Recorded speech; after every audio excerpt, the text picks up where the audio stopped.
Hey guys, welcome back to my channel sign with Nikhil में।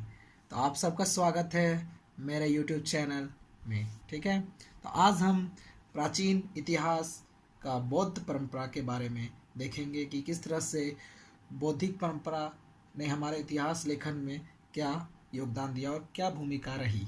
ठीक है, तो देखते हैं। बौद्ध ग्रंथों में त्रिपिटक सबसे महत्वपूर्ण है।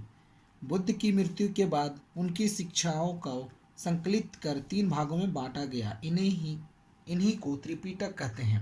अब त्रिपिटक किसे कहते हैं? त्रिपिटक से ही हमें नाम से ही लग रहा है कि 3 ग्रंथों का समूह त्रिपिटक। ठीक है, तो आइए देखते हैं वो त्रिपिटक क्या है।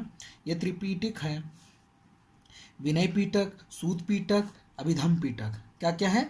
विनय पिटक, सूत पिटक, अभिधम पिटक। विनय पिटक, अब विनय पिटक में क्या बताया गया है? संघ संबंधी नियम तथा आचार की शिक्षाएं। अब जो संघ होते थे जिसमें बुद्ध के जो भिक्षु जो रहते थे वो कैसे रहते थे, किस नियम से रहते थे और किस आचार शिक्षा का वो पालन करते थे, उसके बारे में बताया गया है। ठीक है। सूत पिटक, सूत पिटक में धार्मिक सिद्धांत अथवा धर्मोपदेश के बारे में बताया गया है कि कैसे उपदेश देते थे और किस तरह से वो लोग धार्मिक जीवन जीते थे।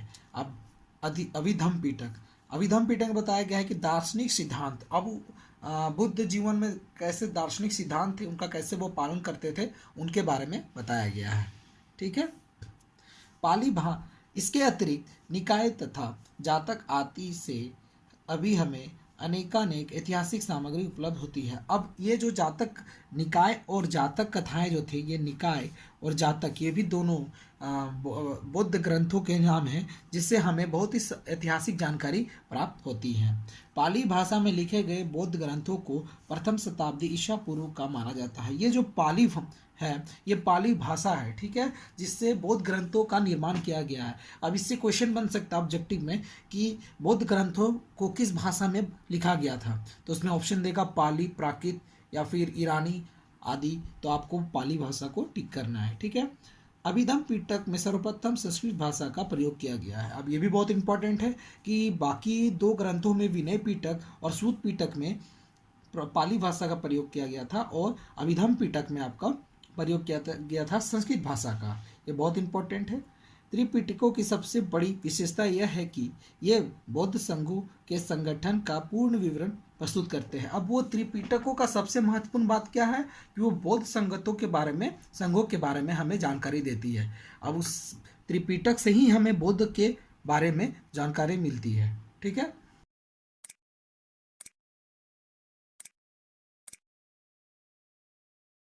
निकायों में बौद्ध धर्म के सिद्धांत तथा कहानियों का संग्रह है और जातकों में बुद्ध के पूर्व जन्मों की कहानी है।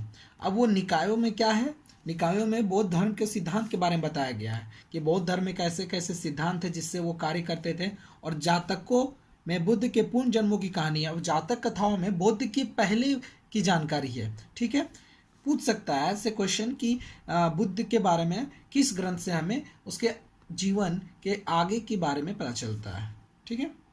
दीपवंश तथा महावंश नामक 2 पाली ग्रंथों में मौर्यकालीन इतिहास के विषय में सूचना मिलती है। अब ये जो दीपवंश और महावंश है ये 2 पाली ग्रंथ हैं जिससे हमें मौर्यकालीन इतिहास के बारे में विस्तृत जानकारी मिलती है। ठीक है। पाली भाषा का एक अन्य महत्वपूर्ण ग्रंथ नागसेन द्वारा रचित मिलिंद पन्नो है। अब ये जो नागसेन के द्वारा क्या रचित किया गया था? मिलिंद पन्नो। ये भी पूछ सकता है कि नागसेन के द्वारा किस पुस्तक का रचना किया गया था, तो आप बोलेंगे मिलिंद पन्नो। ठीक है, जिससे हिंद यवन शासक मेनाडर के विषय में सूचनाएं मिलती हैं। अभी इससे किसके बारे में सूचना मिलती है? तो हिंद यवन शासक जिनका नाम मेनांडर था उनके बारे में यह जानकारी हमें देती है। ठीक है। हीनयान का प्रमुख ग्रंथ कथा वस्तु है जिसमें महात्मा बुद्ध का जीवन चरित्र अनेक कथनों के साथ वर्णित है।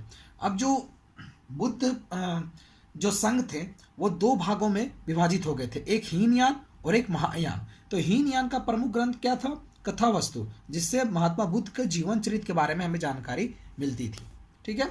और महायान संप्रदाय के ग्रंथ ललित विस्तर, दिव्यवदान आदि हैं। अब महायान के प्रमुख ग्रंथ कौन से हैं? ललित विस्तर हैं और दिव्यवदान हैं, ठीक है, और अन्य भी हैं, ये मगर इम्पोर्टेंट है। दिव्यवदान से अशोक के उत्तराधिकारियों से लेकर पुष्यमित्र सुंग तक के शासकों के विषय में जानकारी मिलती है या फिर सूचना मिलती है। अब दिव्यवदान में हमें किसके बारे में जानकारी मिलती है? अशोक तथा उसके उत्तराधिकारी और पुष्यमित्र सुंग के बारे में हमें जानकारी मिलती है, ठीक है। ललित विस्तर में बुद्ध को देवता मानकर उनके जीवन तथा कार्यों का चमत्कारिक वर्णन प्रस्तुत किया गया। अब ललित विस्तर में क्या बताया गया है? बुद्ध को देवता मानकर उनके बारे में बताया गया है, ठीक है। जहां ब्राह्मण ग्रंथ प्रकाश नहीं डालते वहां बौद्ध ग्रंथों से हमें तथ्य का ज्ञान प्राप्त हो जाता है। अब इसमें कहा गया है कि जहां ब्राह्मण ग्रंथ हमें जानकारी नहीं प्रदान कर पाती हैं वहां हमें कौन जानकारी देते हैं? वहां हमें बौद्ध धर्म के ग्रंथों से हमें जानकारी मिलती है। तो इसी के साथ हमें पता चलता है कि कैसे बौद्ध ग्रंथों ने हमारे इतिहास को जानने में हमारी मदद की, ठीक है। तो hope you like it and आपको समझ में आया होगा, मैं आशा करता हूँ। Thank you.